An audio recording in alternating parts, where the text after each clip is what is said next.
Hello, hello, and welcome to After Hours with Dr. J. I'm here with Dr. Princess Thomas Williams, and she is going to take over and introduce herself. Hello, Dr. J. Thank you for inviting me. We have a long-standing relationship. We went to medical school together, so we've known each other for a while. But Yes. I am a native of Columbus, Georgia. I went to undergrad at Tuskegee University, the pride of the Swift-Growing South. I'll let Um, you and have it. then and then I went to Meharry, which is where I met Jennifer, or excuse me, Dr. Evans, You although fine, you fine. affectionately known to me as Jen. And so I went to Meharry. I did a post-bac program for my first year, and then I did medical school at Meharry, had a great time. We passed the boards, and then we did our thing. We had a good time. After that, I did my general surgery residency at Mercer University in Macon, Georgia. And then I did a breast fellowship at Yale. I completed that in 2016, and I have been out in private practice since then. I have two little ones, the oldest of which is 10, the youngest of which is 4.5. And so they have made doctoring a little bit more complex. But all in all, it has been great.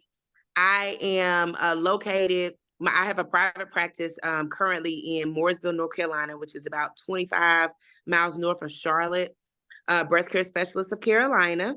I am a breast surgical oncologist and I solely do breast surgery. And I also do some part-time at Birmingham Breast Care in Birmingham, Alabama. So I do some traveling for work too. So traveling doctors are a thing too, right? Not just Yes, traveling yes, nurses. yes. So all in all, it has been great. Like I said, I've been out in practice for right at 7 years. So private practice is, still alive. So I'm It here is. and I'm so happy to be able to share this time with you and, go back and forth with you about, motherhood and medicine. And I can talk to you some about breast cancer survivorship or whatever you have me talk about. All right, well, that sounds good. Yeah, we have a lot to talk about today. Okay. So let's talk about breast cancer survivorship first. Okay. Many of us know at least one woman in our lives who has had a diagnosis of breast cancer. Whether they've done just surgery, whether they've had to have radiation, whether they've also had to do chemotherapy and things of that nature. Um, I know that you have a heart for not only taking care of women during the time of surgery, but also when it comes to survivorship. Because, after the diagnosis and treatment, life still happens and goes on. What are some things, let's just say two or three things that you always talk to your patients about? Well, I'm going to digress just a little bit before I answer that question to tell you that's Hmm. part of why I went into breast surgical oncology was because, when I first started, I wanted to be a heart surgeon, interestingly enough. And then I transitioned to breast. And, one of the reasons that I did was because I like to be able to have a relationship with my patients, right? Hmm. Which extends into survivorship. Right. So, of course, I like being in the operating room. I love to operate all those things, but I like to be able to follow them and have a relationship. So that's partly what brought me into the breast cancer space, if you will.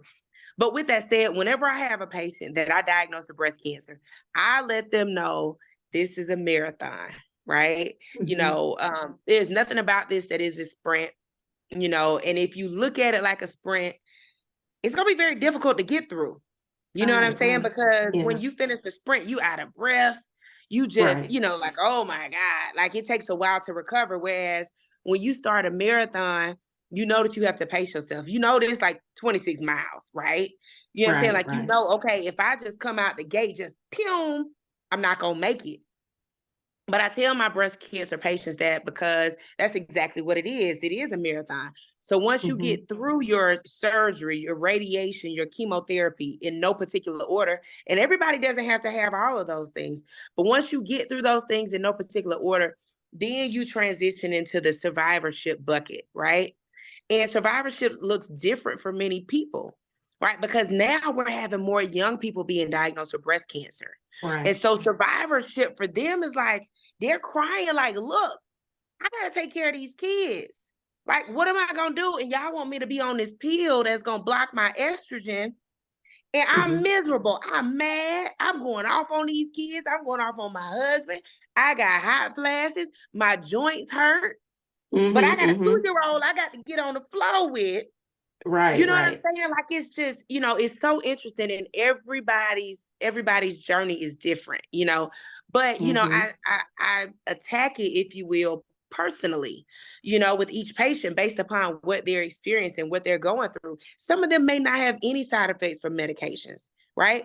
But you Mm-hmm. may have some that I lost my hair with chemotherapy and it came back gray. I'm 30. What we talking about?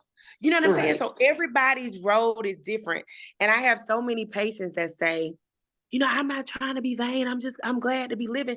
And yeah, like, understand, absolutely, you're glad to be living, but there's nothing wrong with having a vain component to it too. We're women, Mm-hmm. right? So you've had a mastectomy and now you no longer have breasts, or now you have implants or whatever. It's different, because even if you have them, don't mean you can feel them, Right. meaning Right. your Yeah. sensation. You know what I mean? So survivorship is different for every single person. And that's why I think it's very important to have support groups, which I Mm-hmm. offer in my North Carolina practice, and hopefully soon to offer in Alabama as well. But like I said, it's so different for every single person. So I don't know if that gave you an answer, but, maybe a little prelude to, kind of what it is Yeah. and what it means. Yes, that's good. That was a good answer. So I hear you talking a lot about the personalized care you're able to give your patients. Taking the time and saying, what does this look like for you in your life? And you're right, some women, they are younger, Right. and on top of that, we're having children later, you know, those type of things, um, play into it. Right. um, Right. so those support groups, those support systems, are going to be important. Um, whether they have caregivers that can help them out, or if they need some community support, you know, tap into the village around, that we need. I wish there were more village, to call Right. on for For sure. women. But if they have that village, that is an awesome thing that they can tap into and things. Okay. So as you go into the survivorship portion, phase, season, with your Mhm. patients, tell me, when it comes to like ancillary services, whether it's occupational therapy, nutrition, things like that, how do you have someone that kind of navigates that with them, or do you have like a list per se that you Right. look at and you call on?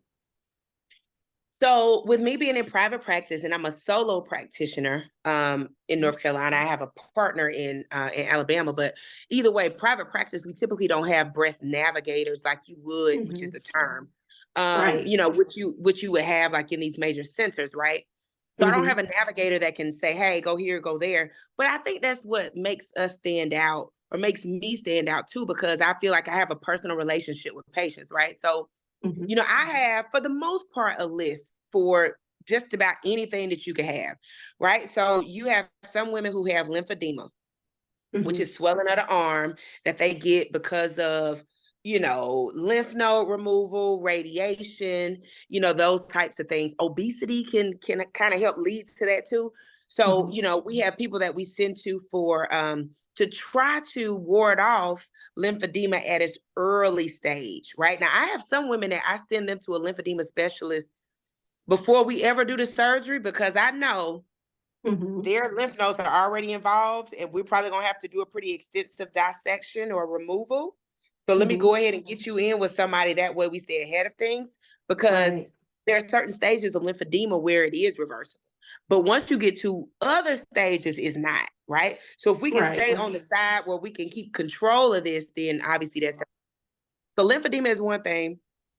Nutrition is big, right? You know, a lot of Mhm. people talk about the Mediterranean diet. A lot of people talk about like these keto diets and all these types of things. So I do have like, you know, and I give them a copy of the Mediterranean diet, which is very Mhm. cardiac or heart friendly too, right? And so Right, anything right, that's heart friendly, you know what I'm saying? Like, okay. right. Um, so and I have nutritionists that we have you know, information to be able to refer them to. Mhm. I think one of the things that's really lacking is what do you do when we start talking about sexuality, right? Like Yes, I got you. we're women, you know, Mhm.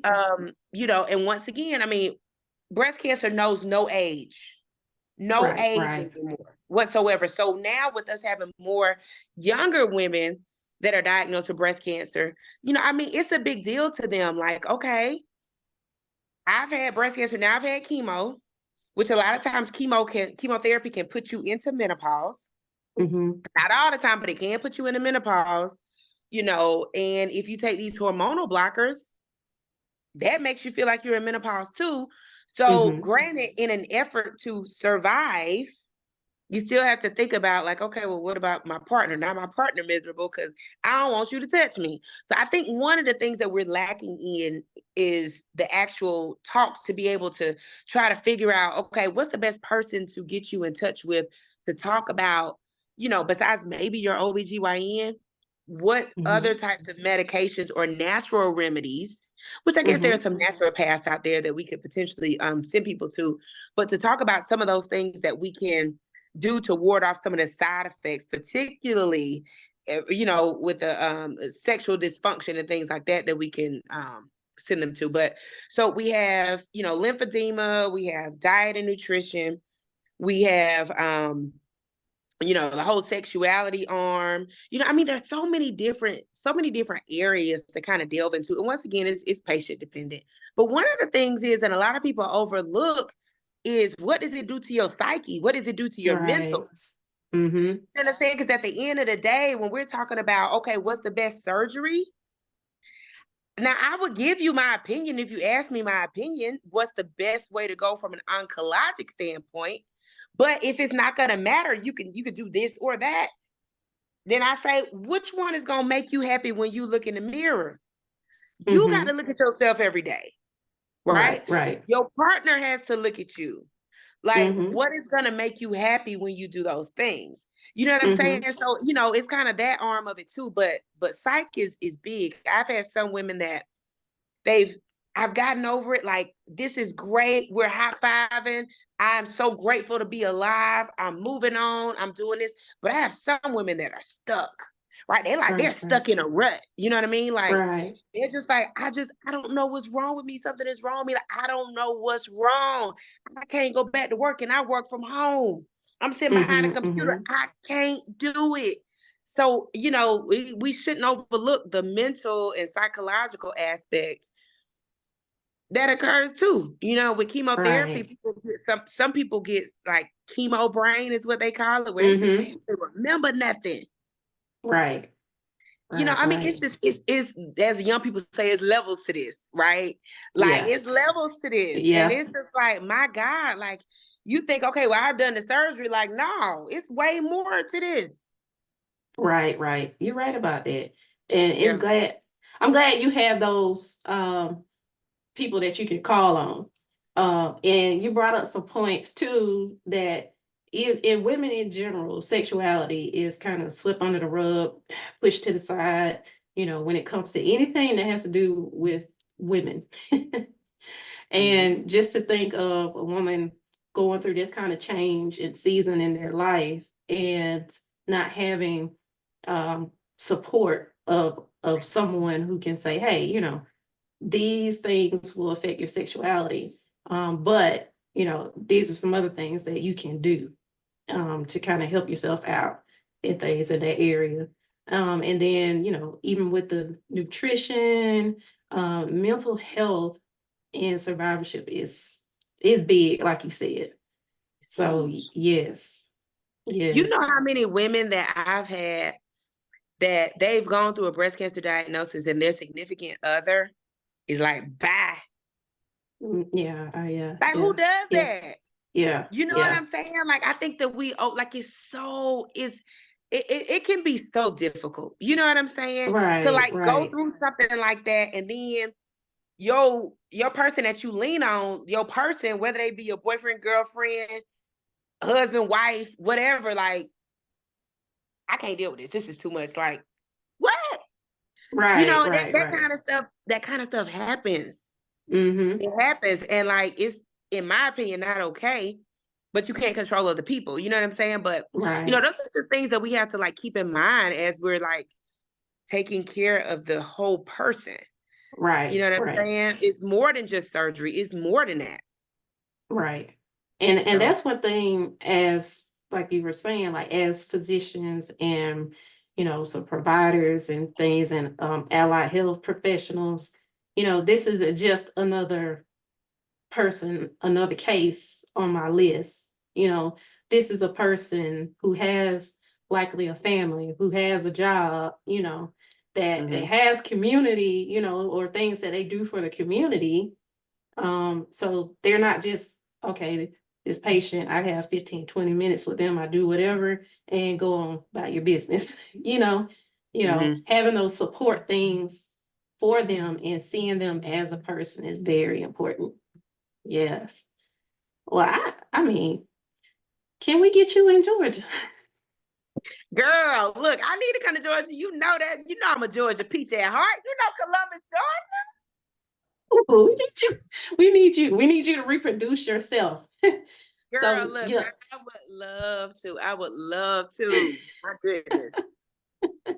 we got to get some more of these young people back into going to in the field of medicine, because they're needed in the field of medicine so much Well, and I think, now. Dr. Evans, I think too that, it kind of goes back to really having a heart and a passion for what you do. You That's can right. tell when people have a heart and a passion. That goes down to the cashier at Right. Kroger, Yeah. Uh-huh. Oh yeah.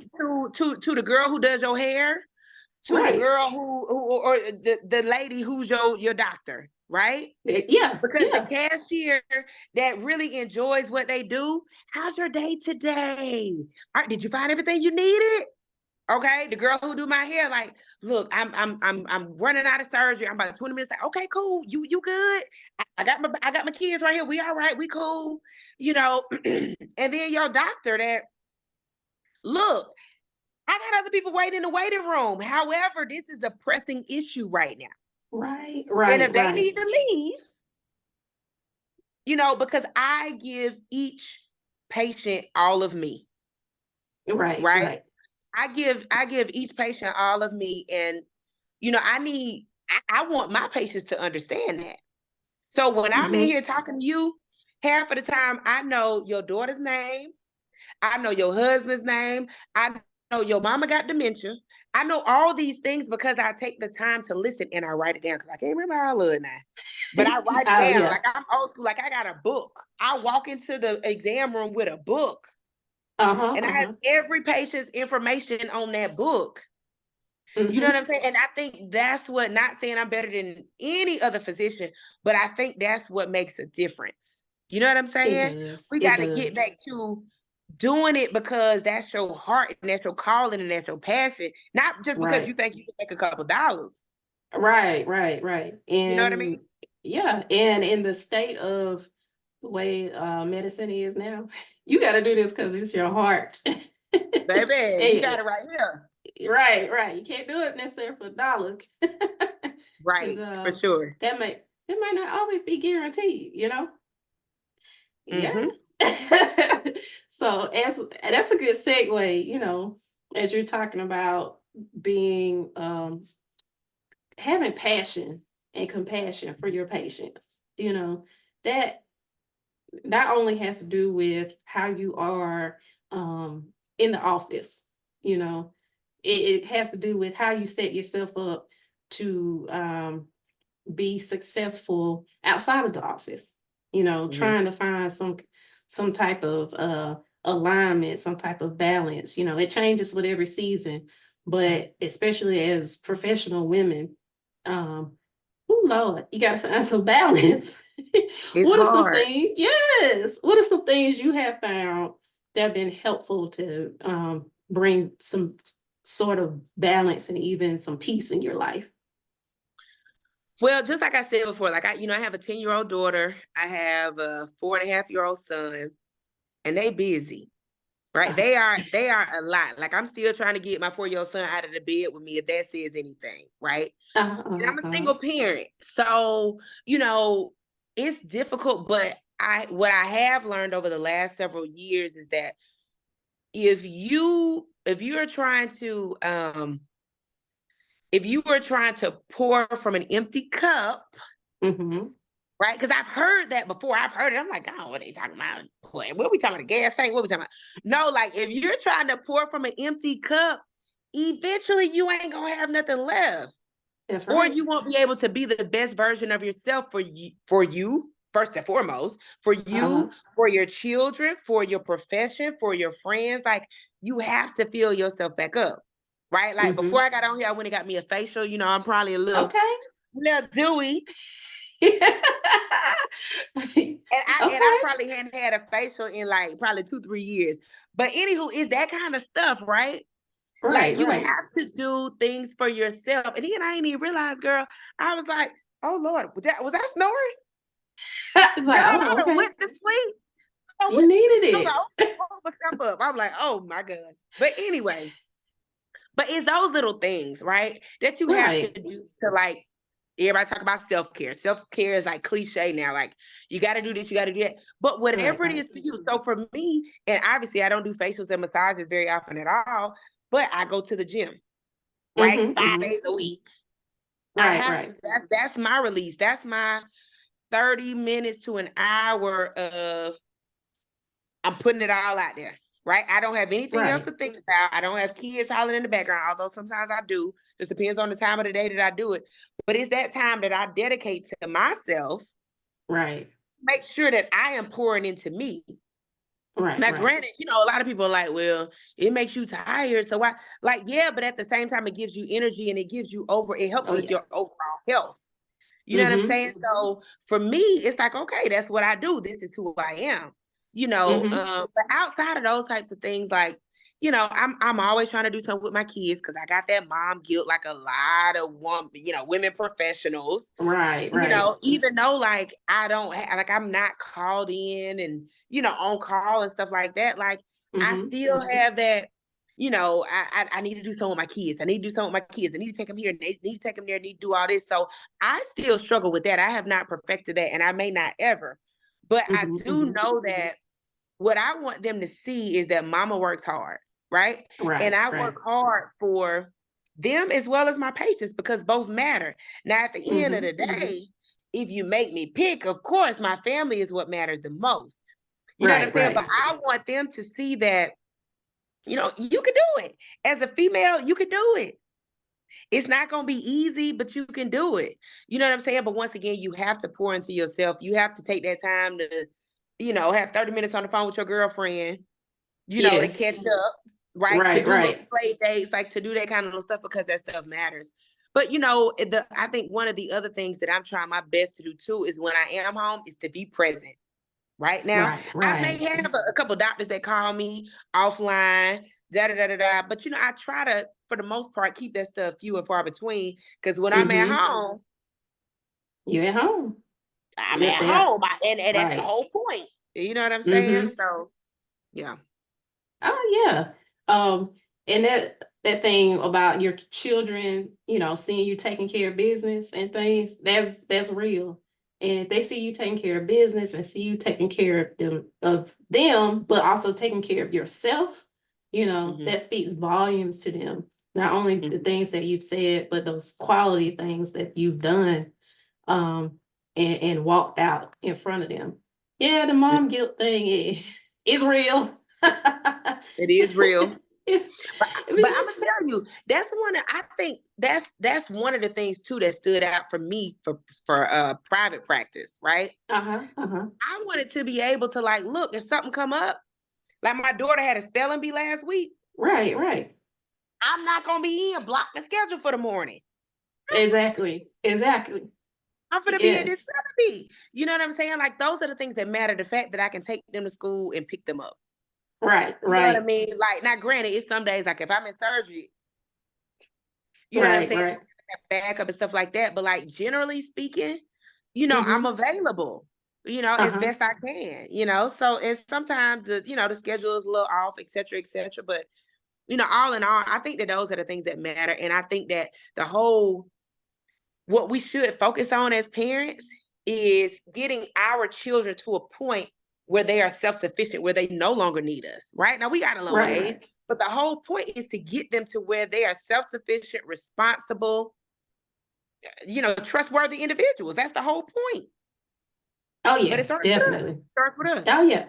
It definitely it starts with us, and it's a good reminder. Even when that mom guilt comes up, it's like, okay, they watching and they need to see this, and they get me as mommy. They get a chance to get me as mommy as well. So that Yep. is a good thing. Private practice is not dead, like you said. And Yep. it is an awesome thing to be able to take care of your children and things and take care of your patients. It's an awesome thing. It Um, is. Becoming an entrepreneur, it's a roller coaster ride. I like to say that a lot. But It is. it is not one that we want to get off of, okay? Uh-uh. Uh-uh. Well, I thank you so much for your time today.